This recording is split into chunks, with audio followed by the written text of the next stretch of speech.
आप बराह रास्त देख रहे हैं। वफाकी वज़ीर इत्तलात फवाद चौधरी सुप्रीम कोर्ट के बाहर मीडिया से बात कर रहे हैं। कार्रवाई भी कर दी, वो मामला डिस्पोज ऑफ भी हो गया,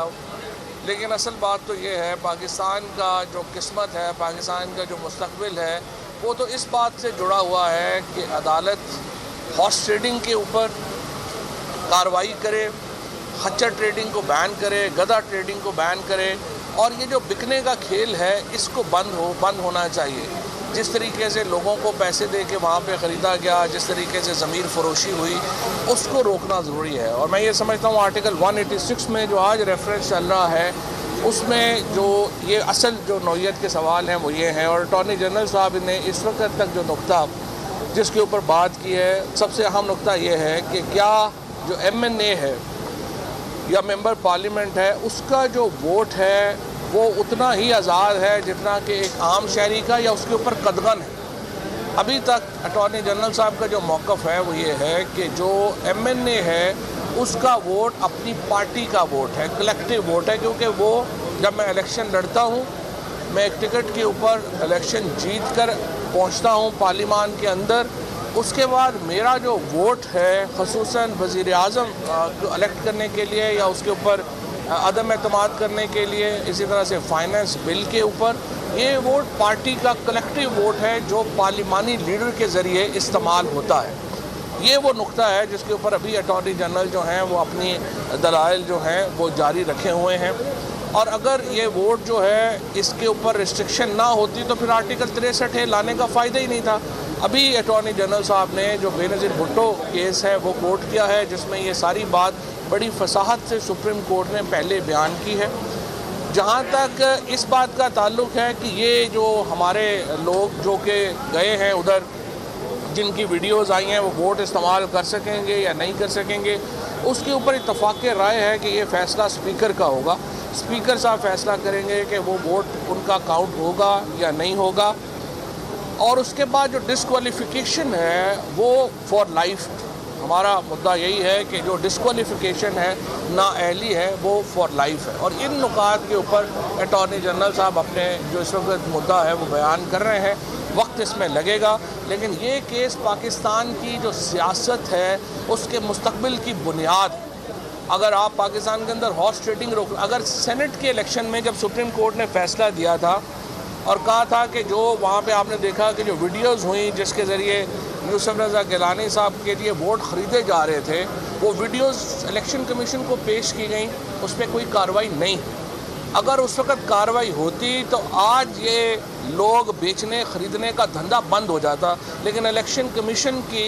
जो अपने फ़राइज़ से उन्होंने इंजाम दही नहीं की, उसकी वजह से आज दोबारा हॉर्स ट्रेडिंग का हमें सामना है। उसमें उस फैसले में सुप्रीम कोर्ट ने ये बात लिखी थी, इलेक्शन कमीशन को ये कहा था कि आप ट्रेसिबिलिटी बनाएं वोटों की, यानी अगर सेनेट के इलेक्शन में कोई बंदा हुआ है, अगर डिस्क्वालिफ़िकेशन जो है वो ताहयात हो गई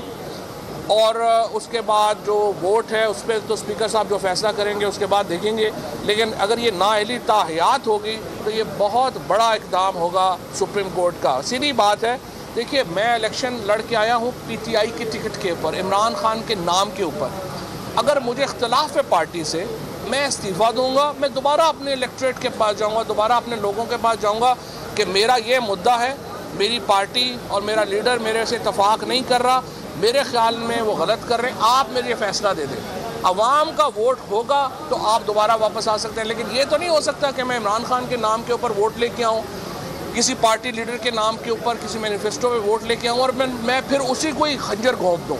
तो मुझे उम्मीद यही है कि ये फ़ैसला एक कलीदी फ़ैसला होगा हमारे मुस्तकबिल के लिए। अच्छा फवाद साहब, मैं सिर्फ ये कहना चाहूँगा कि जिस तरह फवाद चौधरी साहब ने कहा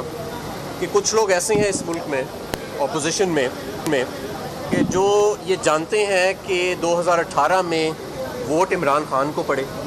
लेकिन इमरान खान को पड़े वोट को ख़रीद कर अब, लेकिन बहरहाल अब भी देखते हैं आइन के, हमें पूरा यकीन है, हमें पूरा एतमाद है ऑनरेबल सुप्रीम कोर्ट के जजेस पे। इसी जमात से मैं लड़ा हूँ, वो उसकी अमानत है। अब मैं उसी अमानत में जाके ख़यानत कर दूँ और अपने ही पार्टी लीडर के ख़िलाफ़ वोट दे दूँ, तो ये तो एक अजीब सी बात होएगी। हाँ, इसका सही तरीका तो ये होएगा कि वो शख्स, वो रुकन अपनी सीट से इस्तीफ़ा दे واپس اپنے ووٹروں کے پاس جائے ایک نئے ایجنڈے کے ساتھ اور پھر واپس ہاؤس میں آئے اور اگر ووٹ دینا چاہتا ہے خلاف تو یہ بتا دیجیے گا آپ ایک طرف تشریح کے لیے آئے دیکھیں اتحادی ظاہر ہے ان کا جو پی ایم ایل کیو ہے وہ اس وقت کیبنٹ کا حصہ ہے, 2 منسٹریز ان کے پاس ہیں, ایم کیو ایم جو ہے وہ حکومت کا حصہ ہے, 2 وزارتیں ان کے پاس ہیں, تو جب تک اتحادی کابینہ میں ہیں تو ظاہر ہے کہ وہ ہمارے ساتھ ہیں. اچھا یہ بتائیں, ایک طرف آپ 63 کی تشریح کے لیے سپریم کورٹ ہے, دوسری طرف آپ نے خود اپنے اسٹیٹمنٹ میں کہا کہ اسپیکر یہ فیصلہ کریں گے کہ ان کا ووٹ کاؤنٹ ہوگا یا نہیں. ابھی آپ نے کہا سر پھر آپ کے ایکشن میں تضاد نہیں. آرٹیکل 63A جو ہے وہ ڈسکوالیفیکیشن فار لائف سے متعلق ہے. ڈسکوالیفیکیشن فار لائف کا فیصلہ اسپیکر نہیں کر سکتے, وہ فیصلہ سپریم کورٹ نے کرنا ہے. 5 رکنی بینچ جو سپریم کورٹ کا اس سے پہلے یہ فیصلہ دے چکا ہے کہ اگر ڈسکوالیفیکیشن کی مدت آئین میں درج نہیں ہے تو وہ فار لائف ہے, لیکن وہ جو فیصلہ ہے وہ آرٹیکل 63 کے اوپر ہے. آرٹیکل 63A کے اوپر یہ فیصلہ ابھی نہیں تھا, تو ہم تشریح کے لیے آئے ہیں کہ جو 5 ممبر بینچ کا جو فیصلہ جو آرٹیکل 63 کے اوپر ہے, کیا وہی 63A کے اوپر بھی لاگو ہوگا یا نہیں ہوگا, اور ہم سمجھتے ہیں وہی فیصلہ لاگو ہوگا. اچھا صاحب, پروسیڈنگ کے دوران پی ٹی آئی کی ڈنڈا بردار فورس کے حوالے سے بھی کچھ بات ہوئی, وہ ذرا بتائیے. پی ٹی آئی ایک مڈل کلاس کی پارٹی, ہم کسی طور کے اوپر بھی ہماری کوئی فورسز نہیں ہے, نہ ہی ہم کوئی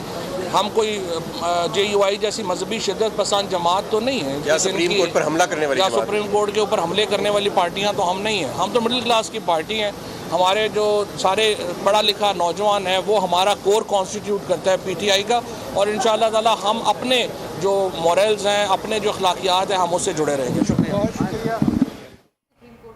فواد چودھری اور حماد اظہر میڈیا سے بات کر رہے تھے, اور آج جو سماعت ہو رہی ہے آرٹیکل 63A پر, اس پر انہوں نے بات کی اور کہا کہ اگر کسی کو پارٹی سے اختلاف ہے تو وہ استعفیٰ دے.